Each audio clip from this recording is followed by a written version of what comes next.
welcome to Issued for Construction. I'm your host, Jonathan Jacobs. And today I've got with me a woman who I connected with, I don't know, what was it, a year and a half ago, something like that? Almost, yeah. Right? Today I've got with me a woman who back home was an architect and here is an interior designer. I have with me today Gelanaz Hemati of Gelanaz and Associates, who has been practicing here in Toronto for a number of years, has a great energy, and I'm excited because I don't know enough about her, and you're all going to learn along with me.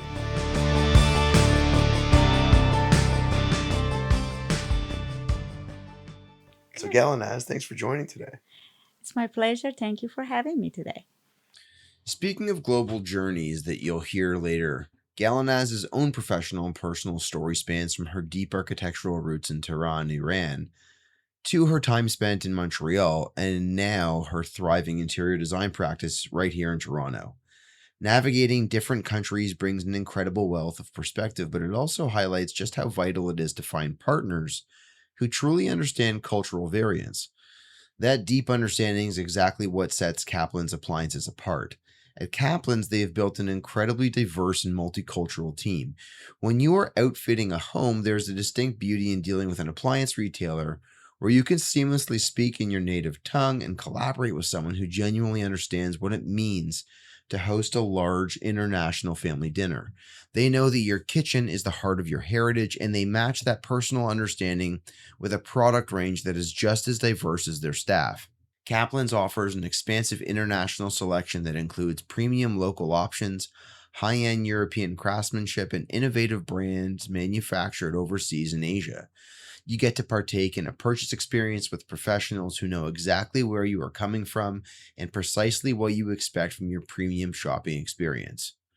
If you want to learn more about their diverse product lines or browse their exceptional team, head over to the liner notes to click through for more details, or alternatively, you can email me directly at Jonathan, Jonathan, at issuedforconstruction.ca, and I will happily personally connect you to their team. Now, let's get back to Gelanaz. So, I kind of ask everyone this question about, where did you grow up? What was life like when you grew up? Where were you born? Family, what did that look like? So, I turn that to you.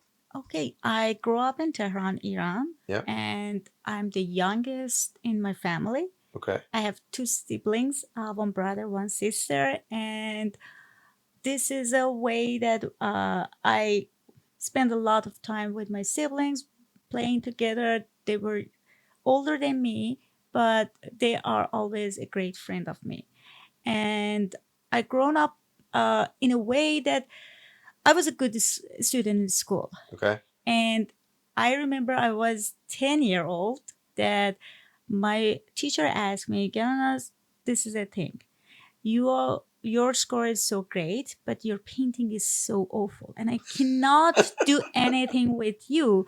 And I cannot keep that one same as other score that you took it. Yeah. And she didn't know that I didn't do that painting. Even I didn't do it. My father helped me to make it. Oh, And your father painted it. She was giving your dad a bad score. but yeah, bad score. But she didn't know that even if I myself can do it, it's worse than that one. Right. And I just came home and said, you know what? This is what I've learned from my teacher. And they said, my parents said, okay, she's not talented, but we should help her. My mom he bought some books that like instruct step by step. Yeah. And she gave me and told me, you can just go step by step and just make it better. We don't expect that you make it brilliant. And I said, okay.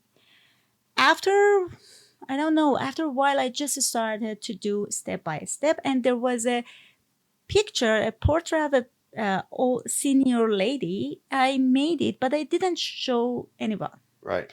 And there was a exhibition in the school that they asked everybody can bring a piece of art and we can see if it's a worth to present to other or not.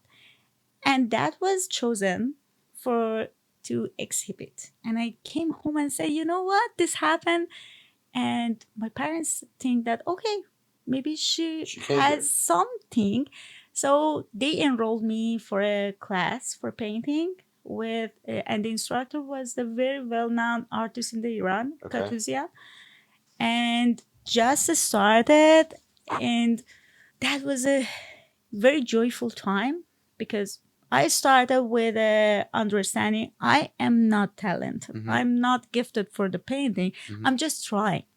And the process was like that. For 3 months, everybody should make a like a process for a drawing. And after 3 months, if the pro thinks that it's good to go for a applying for a color, you can go. Right. After 1 month, it happened to me that because I was so stressful because I was not good. You And felt you were not good. I felt that I'm not good, and we have a homework every time. I did my homework, and I don't forget. That morning, I was just me in the class, and he came and asked, "Where's your homework?" And this is, and he took a look and said, "You're just 10-year old, and you're cheating. You think that I don't understand it? You put it on my." He gave us a sample of the drawing, and we should try to make it. You put it on my sample and you made it like a cheating. And Yeah. I was just crying and said, "No, I did it myself." And he asked me, "Right now, do it in front of me." I did it like a 22 times at home. And just right away, I started and doing, and he said, "Okay, give me a pen. You should start oil color after 1 month." And that's the start of the hand sketching. And I Crazy. developed it. And What I find interesting about this is that your father got a bad score and you were able to pick up, realizing that maybe actually he wasn't as strong, and you did it yourself and got a better outcome. no, because I'm not. This is not to say that your dad is bad, but he Yeah. might not be he wouldn't have been as talented as what you were. But the sad story is we lost my father just 5 months ago. Oh, 5 months ago. Yeah, Fair enough. I'm sorry. thank you. I When I'm just processing. when I'm just trying to bring that memory of that time, I just saw how he was supporting me. Even the time that he think that his painting is not something that is supportive, but he knows that I don't want to go school with a blank paper. Yeah. I also lost my father. Oh. I lost my father in 2020. Oh. Just before. Now I know. Yeah.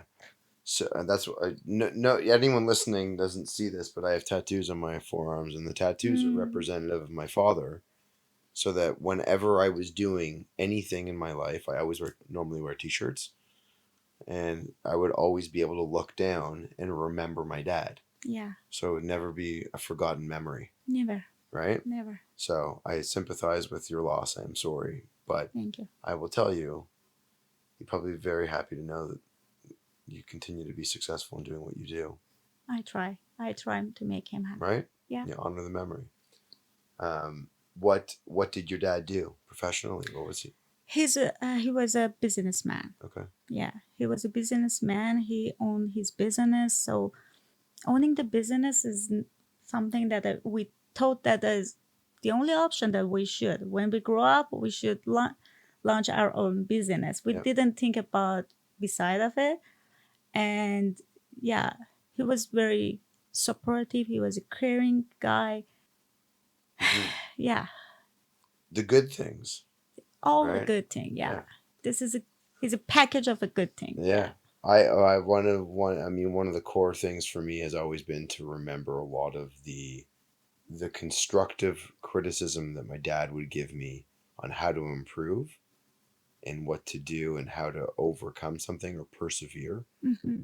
And so I find myself now, still today, years later, somehow hearing his opinion of what I'm doing as I'm doing it.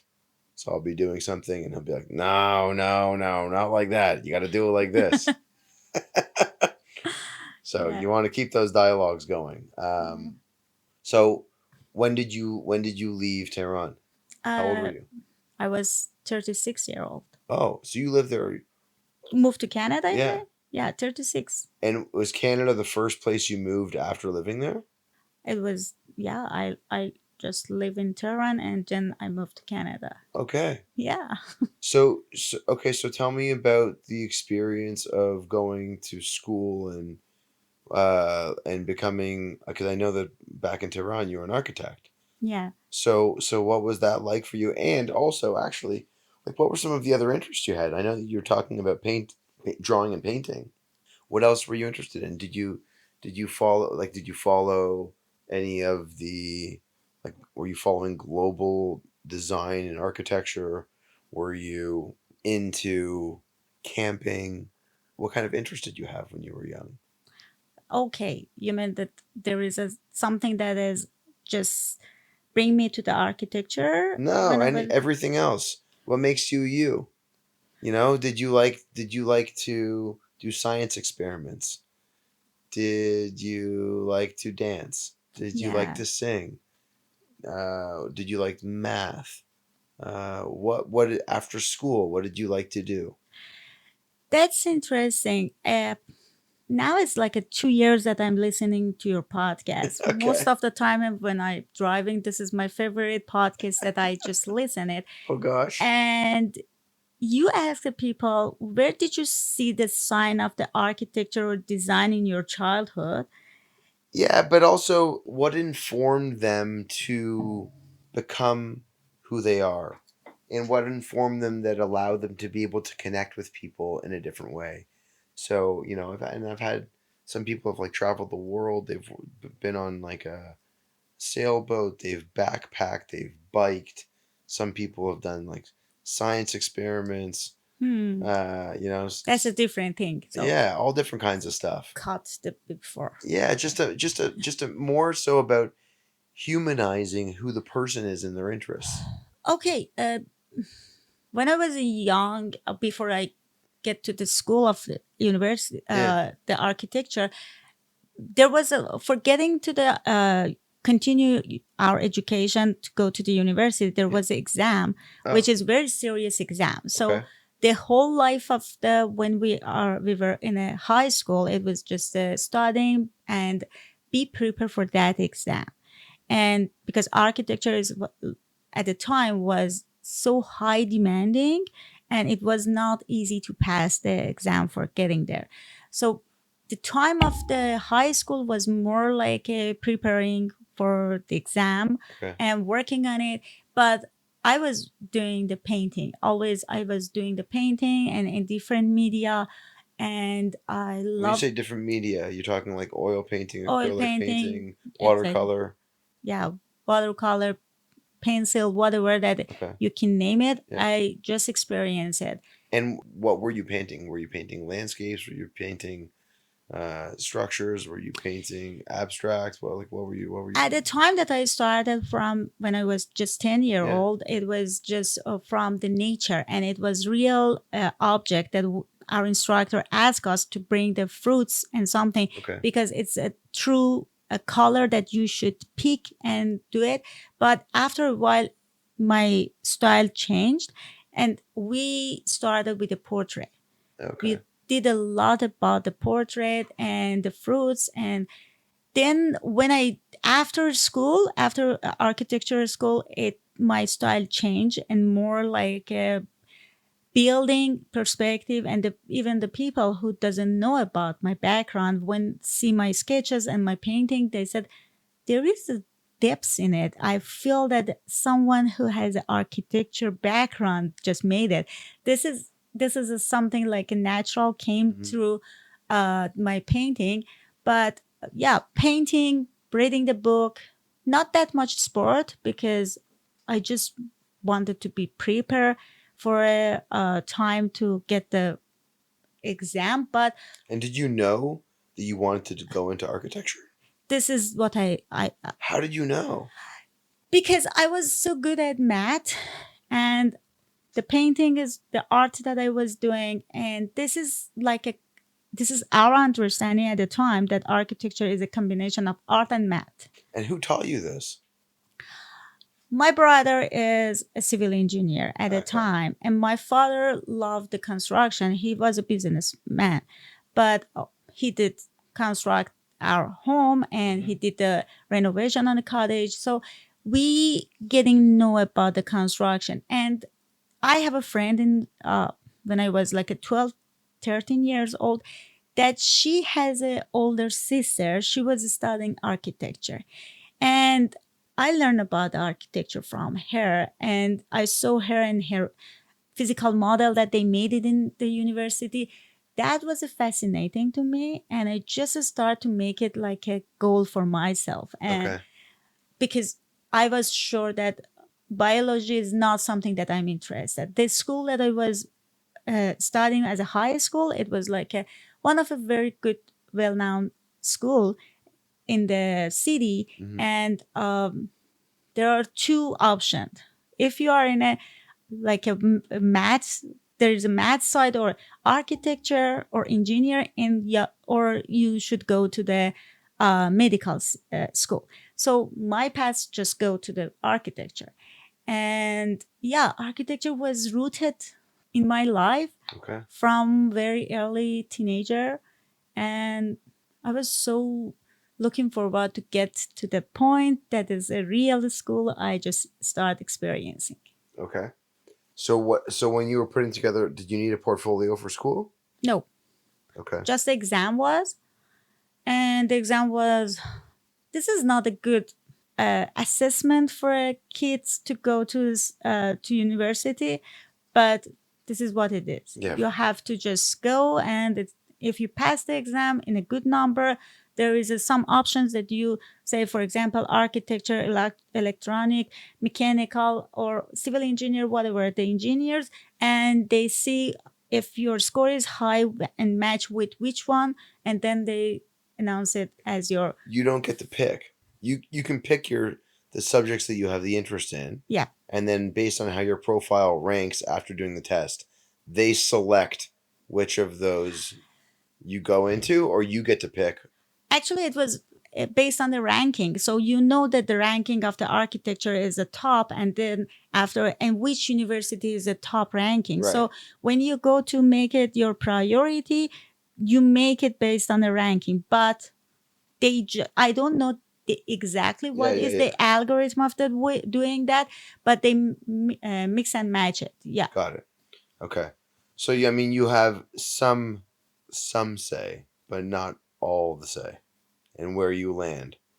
You might 100% want to get into architecture, Yeah. but if your grade only allows you into engineering, then you're going to engineering. I'm not sure. Okay, fair enough. I'm not sure if it was like even for the if it's not something like architecture, maybe I should wait for another year to do the exam to again. reapply. Yep. Okay, I understand now. This is maybe I'm the only person that always the people go with the 100th option to make it one happen. Mine was like I think that 4 or 6. 3 school for the architecture, and there is 2 more not because of the field, because of the school I love to be part of it, Yep. that I just choose it. And this is my intention. If it's not for this year, I will apply for the next year. Right. And so when you got into the school and you started to meet the other students that are in the program, how did it feel?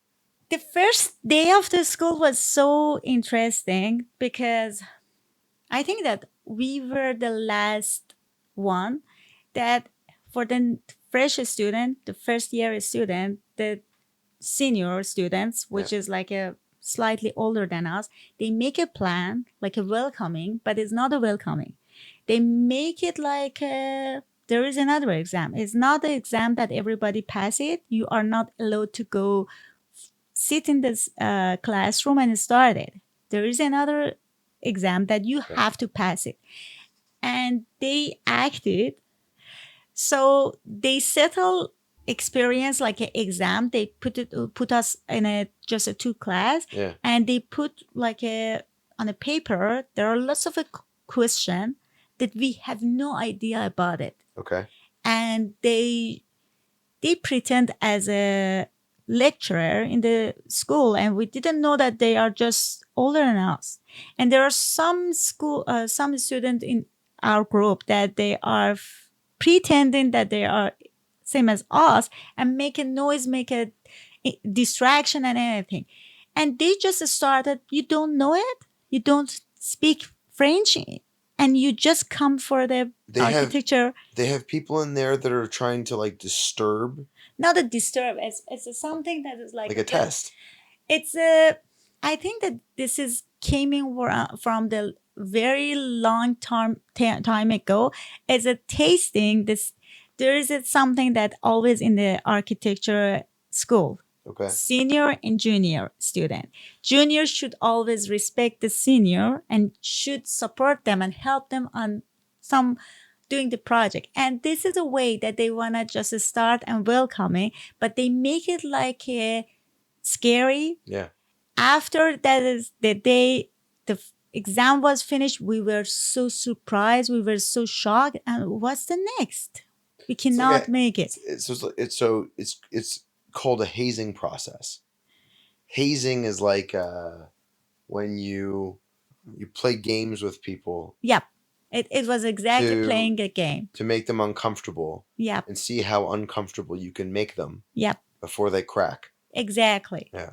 That was, and after that, they just show up and say, that was a show. Okay. That was a show, and Got this is a welcoming, and we are here to support you, and you are here.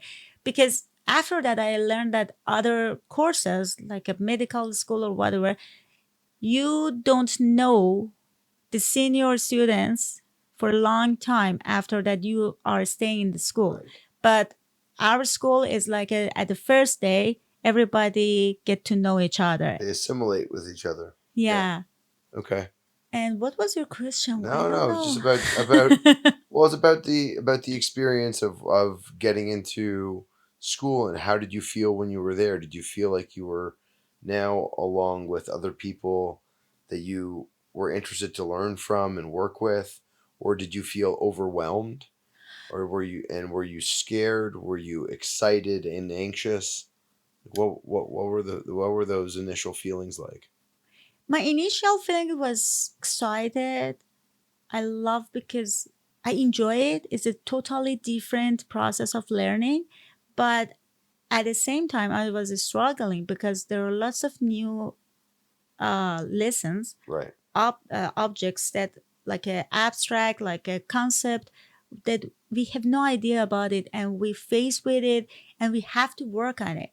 And I can tell, like a 1 year, I was just struggling to catch up exactly what's going on.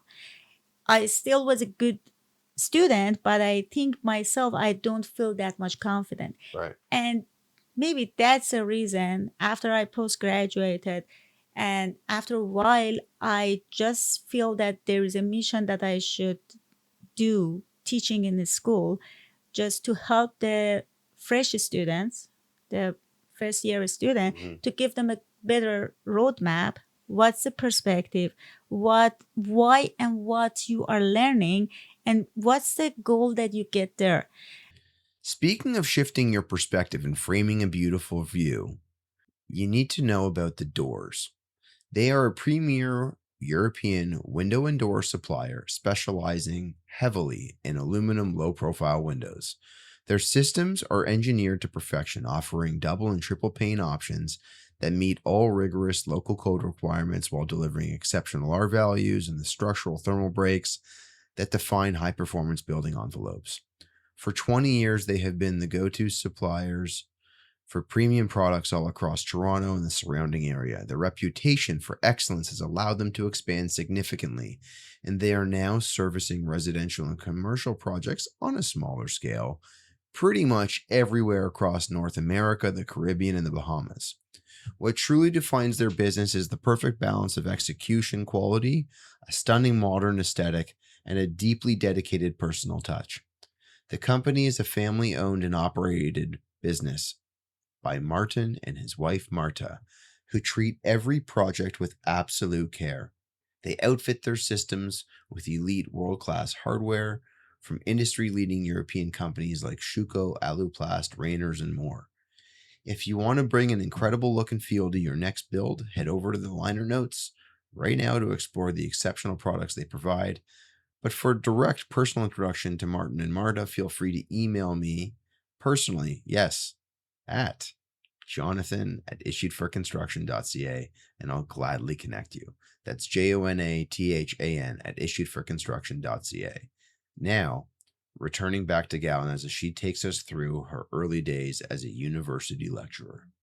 And yeah, when I was like at 27 or 28 years old, I just started teaching in the same school just once in a week. As a teacher's, like As a teaching lecturer, yeah. Oh, as a lecturer. As a lecturer, because the time that I was post-graduated from school, it was like a very great score with the honor. And after that, I think that 5 years after, one of our professor I met him in an event, and he said that if we wanted to have a new lecturer, I think that this is good to have someone that we know it and how you are, the background and anything. Is it something that you are interested in? And I love it, and just say yes. Right. And then I started. So you started out doing it once a week, and what was the course that you were teaching? It was essentially, it's like a principle for the two courses that I taught at that time. It was one for the hand sketching, Okay. which I was so famous and well known in the school because of my hand sketching at the time.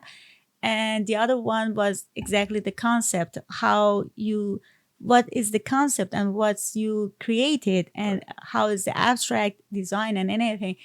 And I love the teaching because you teach in order to learn. Yes. And that's a process that it helped me to learn better and teach better. Right. And did you transition from doing once a week to more days in the week, or did it always stay at one? No, because at the time that I just started teaching, it was like 2 years before that I started our own firm with the two partners. So okay, we didn't talk about that. You jumped straight to the teaching. All right, there's something else to unpack here.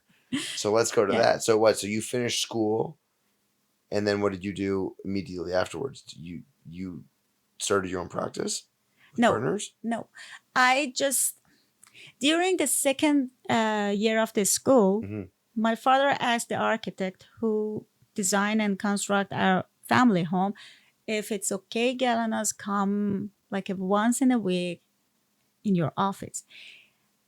That was my first experience. Okay.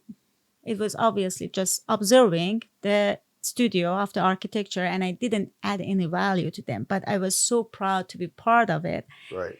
And after 1 year, again, the time that I was a student, I go do the internship with another firm, which boasts like a very large firm. But the time that I preparing for my diploma, I just start at a paid job part-time for a large firm. Okay. I just make a 3D model for them, rendering.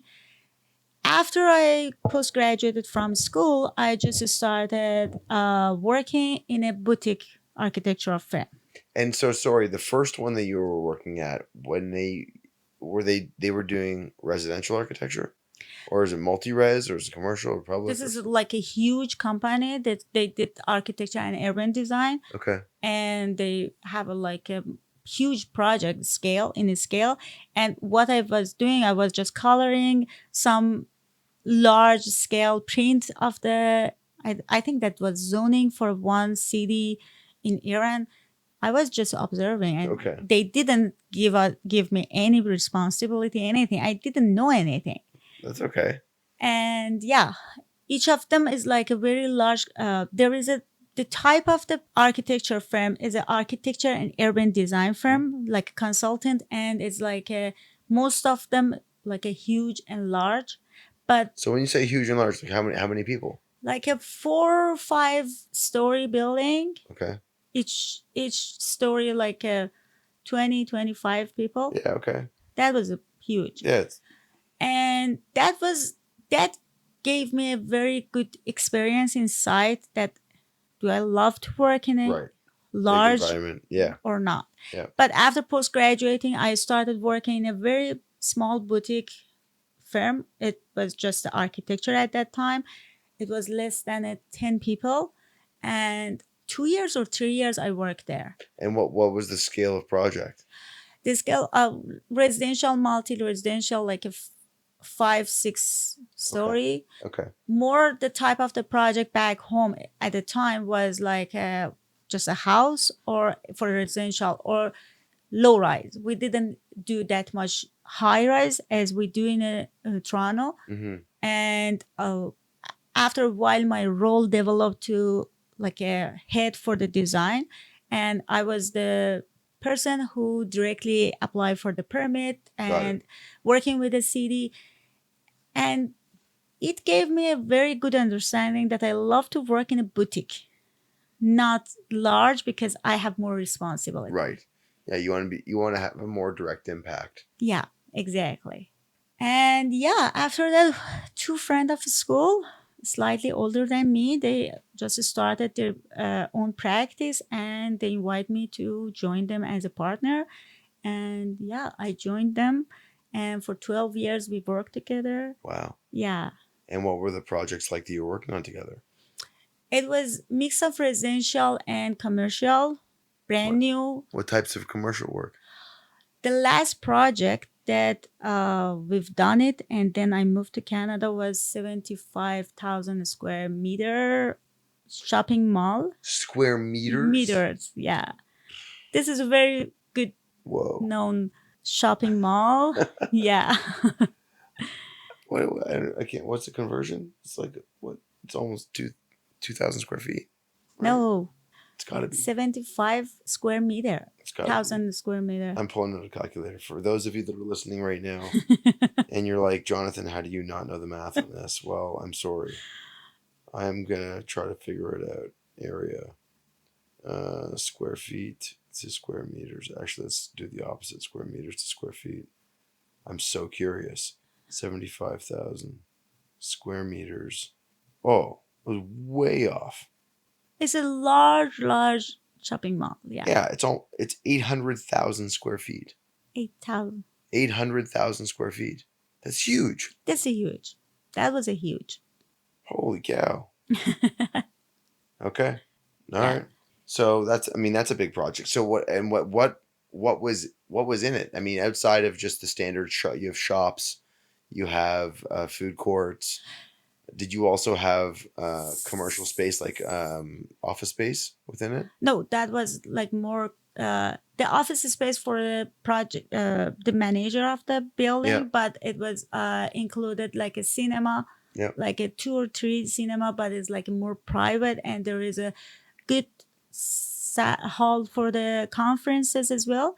But and there was a large opening, we call it like a void, and it's like a 7, it was 7 level of the on the ground, and we have 3 or 4 level underground just for the parking lot. Mhm. And it was for the retail, but we should consider it not just in a design of the architecture and interior design, but how we can help and support the flow of the business, because we should consider it one location. It's not something that nobody wants to go there. Everybody should visit every shops and then go for the next level. Right. These are all and that was like a joint venture between us and a group of the branding. Yeah. We worked together for that project to make it happen. Crazy. And how many other practices would you have competed against to win that project?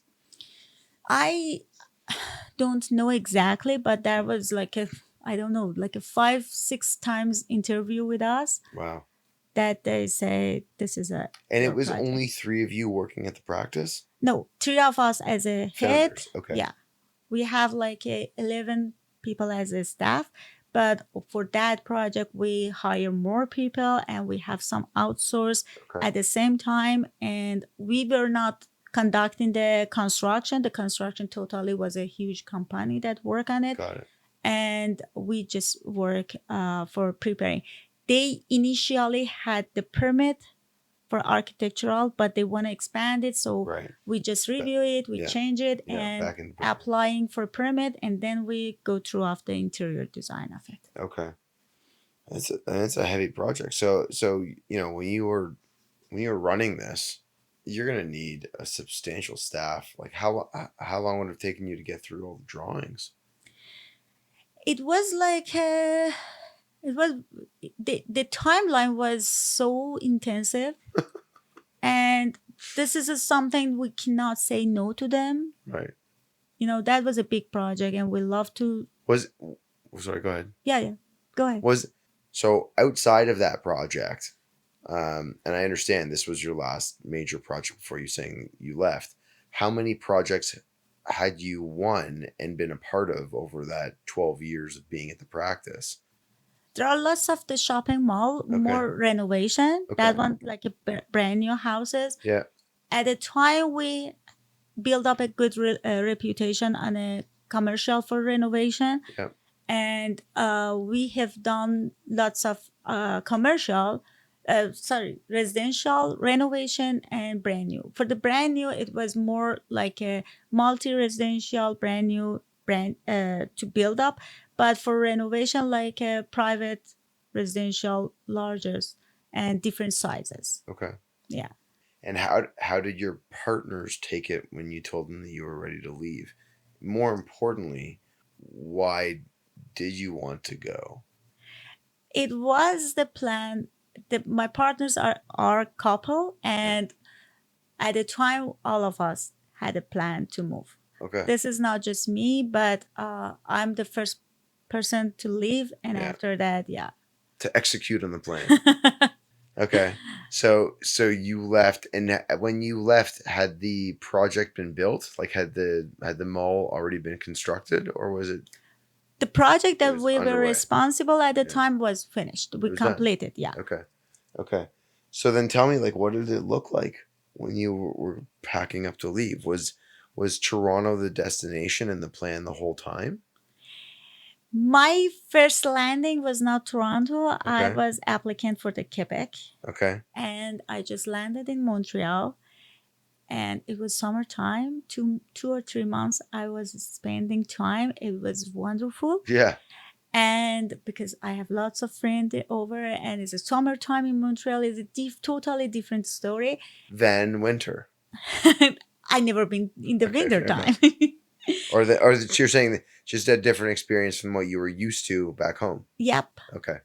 And that's funny that I worked in Montreal for 28 days throughout these 3 months. I worked in a company, and then that was my plan. I feel like a tourist, and I just came back home. Okay. And a year later, I just decided to come to Canada. Crazy. And directly to the Toronto. Why? It's simply that I took a trip to London, UK, many years before my move to Canada. I was with my sister. Usually we went to the trip together. Sometimes my brother joined us.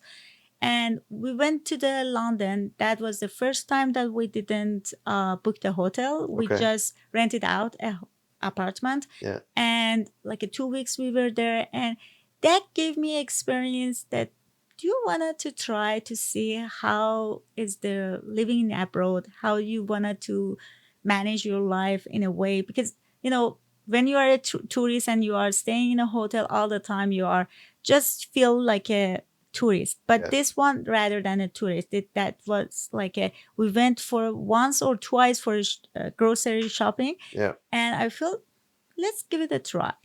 And that was the intention, not for a long term, just make an experience. And the story just started from that point. Speaking of starting a brand new story and creating the ultimate holiday experience right in your own backyard, if you want to completely transform your outdoor lifestyle, you need to look into Aquanta Pools. Owner Yuri has been in the industry for 20 years, specializing in state-of-the-art biodesign technology, supplying and building these incredible oases all across the region, from Toronto to Niagara and London to Muskoka. Yuri and his team are completely changing the game for Ontario homeowners. What sets Aquanta Pools apart is the revolutionary way these systems are structured. Unlike traditional pools that rely on heavy, rigid concrete shells or drop-in fiberglass liners that can crack over time, biodesign technology uses zero structural concrete. Instead, it features a patented structural coating made from natural quartz sand and non-toxic resins layered over a highly flexible EPDM waterproofing liner. This unique composition offers twice the mechanical resistance of concrete while maintaining 300% elasticity. It seamlessly moves with natural ground shifts and intense freeze-thaw cycles, completely eliminating structural cracking. It is revolutionary. If you are looking for an incredible, sustainable product featuring customized beach entries, sun ledges, and submerged seating sculpted in natural stone, head over to the liner notes to learn more and connect directly with Yuri at Aquanta Pools, or I can email intro you. Send me an email. It's Jonathan, Jonathan, at issuedforconstruction.ca. Now, back to Gelanaz. Was there anything else that drew you to the city? Was family or friends or anything? Did you know Friends. anyone here? I have friends. Yeah, I Okay. have some friends here, Okay. but not a family member that much. And I just came to Toronto, and I have a good friend that welcomed me for 1-2 weeks there Okay. until I found my new place and just started. And so what did that look like? You just picked up, you've left your family behind. You left a successful practice behind for the pursuit of a dream to be able to leave Tehran and go and To experience experience, something yeah. different. But in doing so, you're leaving everything that you know. All your comfort is gone. All the comfort is gone. Yeah. It's crazy. I'm saying it because I could not imagine doing it. So many people do it. I can't imagine doing it. I think that I was young. That's real crazy, because it's really, I thought that okay, I just try it, and whenever I want, everything is settled there. I Yeah. just get back. So you stayed with your friend for the first couple of weeks. Yeah. Did you know where you wanted to live? I just go to find a place very close to her, Okay. and yeah, And what did you do for work? Did you have? I didn't have, and this is what the first time in the world, Yeah. in my life, that I feel I don't have a job. I don't. Because, what's my because purpose? whenever that I was just in the school, the second year of the school, I just started working. I know that was not effective, but I just went to the office. Yeah. And I just started the classes for the newcomer and learning more about, I don't know, there was they call it like a project management language or something. And after 6 months, that's a good happened to me, unexpected, that one of my clients from Tehran, that we met each other, and they were flipping the house. They bought a house, and they wanted to have a brand new house. Mhm. And they invited me to have a collaboration with them on a design, material selection, and job site visit. So after 6 months, I just started. Crazy. Yep, I just started working on a brand new house, and after that, another project came on my path, renovation, and this is a way that Putting good things out there, right? I mean, it's pretty special to think that you could come to a complete new place, find a home nearby, someone that is going to be there to help support you, and then start landing projects. It's crazy. it Crazy. is. So what did you do to structure your business? Did you have permanent residency at one point? The residency. Like how Yeah, did I had a so residency. you got your permanent residency? Yeah, at the time that I was in Montreal, I got my PR card. Okay. Yeah, And then when you were landed these first few projects, what was it like? I mean, you're now about to have to go and establish a business. that was, you know, you. I was just in the middle of something that I didn't plan for it or I didn't think about it, Yeah.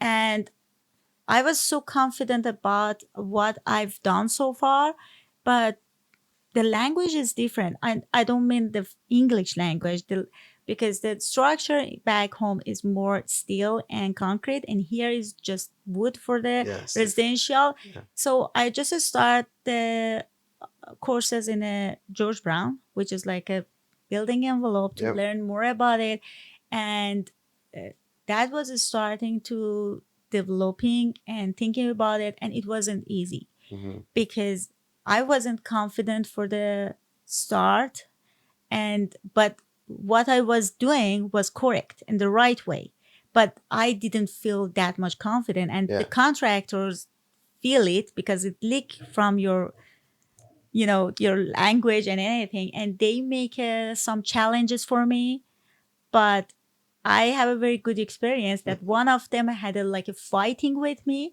that this is what you are doing is a very bad, it's not the correct way that we do always in the construction, and we just didn't change it and just keep going. Mm. And at the end of the project I had a meeting with the client, and out of nowhere he came up to check something, and he said something that I was so surprised to the client that said, I was shouting at this lady because we thought that she's doing not right. Yeah. But now we are so proud to be part of this project. It turned out like a brilliant one, and we are happy to have her on the board.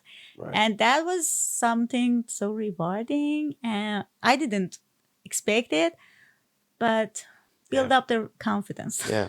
And validation. Yeah. Right? That you've done something correct here by Yeah. moving and experiencing a whole new environment, different way of constructing. Yeah. Like a whole new methodology to the way you look at things. Because I was not, I'm the girl who loves the job site. Right. And no matter what the scale of the project, I will be at the job site to check out. Mhm. Back home, I was so into to go to the job site. So I know how is the language to work with the contractor, Right. how is the details, and Right. even each line that I draw, I know how to make it happen in the construction phase. So this is something that still I'm dealing with, because sometimes the contractors see the plan and the design and they say, oh, it's so pretty, but We'll do it ourselves. Yeah. this is not Well, doable. so And I say, sorry. Go ahead. and I said, okay, you're right. And this has happened that I just make a model with the drywall, MDF, whatever that we have in the job site, and feeling tapping on my shoulder. Gelanaz, I will do that. They needed support that there is a think behind it. It's not just a beautiful pictures. Yes. So one of the questions I want to ask you that I've never really asked anyone that has immigrated here, I've never asked this question, and I don't know why. I could even ask practices that are growing and evolving here in the beginning. Finding the right suppliers and tradespeople, because you work with the wrong person once or twice and it can destroy your reputation with your client, right? So how do you come here with a bit of a language barrier? I mean, I know you knew English, but even still, like if it's slightly broken, someone doesn't have patience for it, you could be in a bad position. Yeah. And in construction, people are vicious, especially some of like the chauvinist men that exist in construction. When a woman comes on site, they can be really rude. You're nodding with me in agreement, saying Yep, that you have of experienced all of this. Yeah.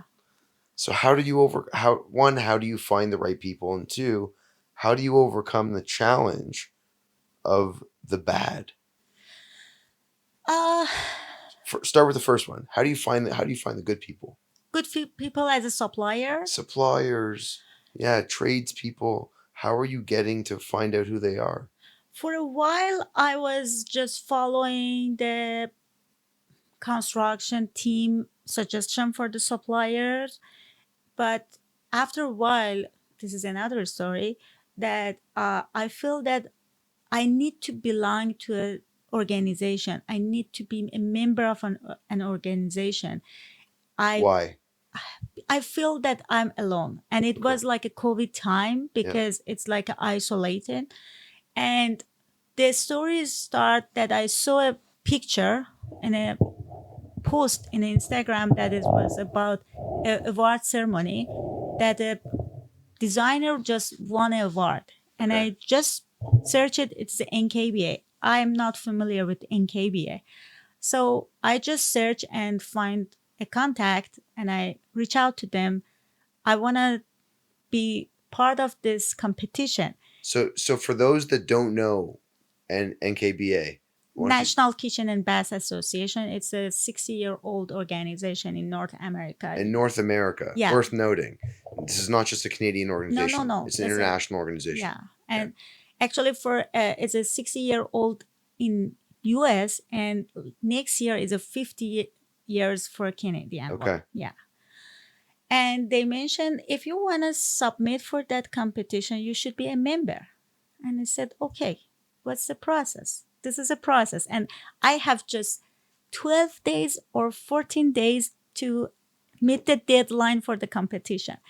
So I just be a member for the NKBA. I submit for it and I won the two award of it. And I thought that that's it.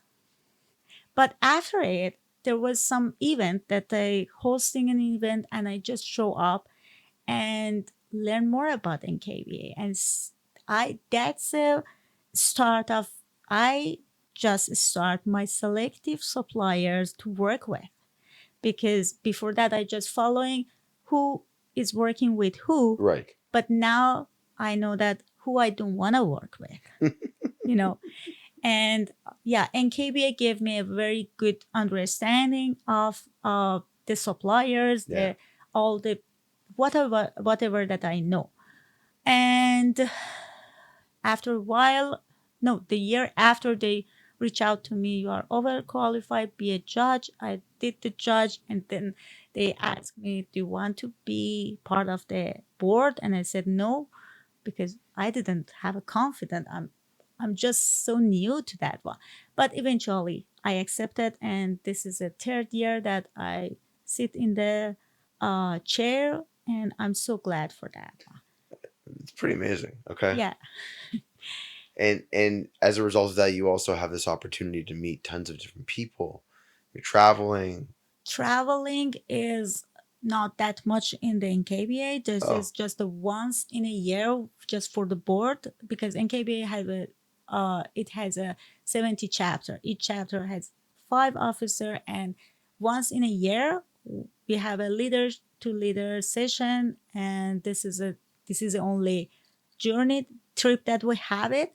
But the rest of it is just about event and get together, networking, and support each other. Yeah. Okay. And what has your practice looked like now that you've been out on your own here for a couple of years now? And you've overcome some of the challenges we actually didn't fully get to. How do you overcome the challenge of the trades or the suppliers? The trades, actually, I have another language. My hand sketching is a very strong language. You're laughing, but this is something that happened in early time that I was in university. Hold on, just so you know, I'm not laughing at you. I know. I'm laughing in admiration of the fact that This hand is a sketching fact. helps A lot. to communicate. A lot. Yeah. And yeah, this is my tools at the job site when there is something that it's not always that the trades, some of them are immigrant, they are not very good to communicate. Mhm. So drawing on the plywood, drawing on the drywall, it this, and I have a lots of picture of my drawing that I have done it, and they said, okay, I will make it. And I love it. And some of them, they try to make it back to like a interaction to make it happen. And they said, how do you do it that much easy? But this is what I want to make it. And this is a way that I just make it happen, because I think that the people who are in the construction, most of them are visual. When they see the details and they know that there is a something, I'm not just talking about the finishing and I just don't leave, you should make it by yourself. No, I'm here to help you. And Right. I know it's a happening. And I really appreciate the conversation and interaction with the contractor is not just about yes or no. Right. The time that they said, okay, this is a detail that you asked for, but is it okay if I do in a different way? And we just start to make it happen in a different way. And the result always is a perfect, not just my detail, not just their recommendation. It's a perfect detail that comes through a two profession Mm-hmm. that is good for the project, and it's the proud for us at the end. And what are the scales of project that you're involved with now? Is it all residential, or do you have a variety of work? The most reach out here is residential Okay. for me. And single family. Single family. Okay. Yeah, single family, brand new houses or large renovation, and different scale. It comes from a condo unit to 11,000 square feet. It's a different scale of the people. Yeah, the 11,000 square foot home is a couple condos. Yeah, that's correct. That's correct. And I guess beyond practice now, having lived here for a couple of years, what are the other things that you like to do that are beyond the practice? Is it do you like to go out for dinners? Do you like to read your book? Do you like to read a book? Do you play in a chess club? Do you play water polo? Do you rock climb? Like, what are some of the things that you like to do now for I should yourself? try rock climb. Rock climbing is fantastic. I should try it. It's an incredible workout. Yeah, but Every it single needs muscle. like a strong. Fingers.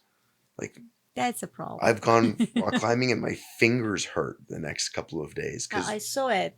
That's a taste of what's coming on your fence. That's for the kids. Yeah. Yeah. Again, I'm doing the painting. Okay. Reading the book is my meditation. Early in the morning, every day. Mm-hmm. And I do the sport fitness class as well. And I enjoying to go for dinner out and spending time, with the friends over the conversation. And this is what I really enjoy. Are you getting to travel? Travel, yes, we do lots of road trip. This Okay. is what we really enjoy it. Like where? Just a countryside. It's not like a go that much far, like one day early in the morning till evening, but we Elora, Orangeville, Yeah. Stanford, Yeah. and Jordan, Aurelia, Yeah. and name it. Yeah. So these are all, just for anyone listening, these are all places that are typically anywhere from about, could be 30 to 45 minutes outside of Toronto, all the way up to, an hour and a half, 2 hours out of Toronto. Yeah. Um, Some of them is a bit like a Godrich is a more. oh, yeah. Yeah. Yeah. But it works to go. You should take a road trip out to the East Coast. This is in our plan. Yeah. This is in our list. Yeah. The East Coast, I was just there a couple weeks ago, and it is magnificent. And you offer like a road trip, not go just. I mean, you could fly there, but it's also, I guess the drive from here through the rest of Ontario and into Quebec is okay. But once you start getting out a little bit more into the East Coast and you start seeing the 15 hours. Yeah, the elevation changes. Mm-hmm. and you start to smell the ocean, Oh, it that's really another starts to story. change the way you feel driving in a car. Yeah. This is in our plan. Yeah. Yeah. Gelanaz, it's been a pleasure chatting with you and having you on and having you share your story and talk about the evolution of you as a professional. Um, your involvement in the organization and just really the evolution of who you've become over these years. It's nice. And as for a run-on sentence, because I'm saying "and" so much, you've got to know that there is no stopping the conversation that you had with your father all these years, and that he will continue to be with you, and you'll have the opportunity to be able to hear that voice. Thanks for joining me today. Thank you for having me. That was great.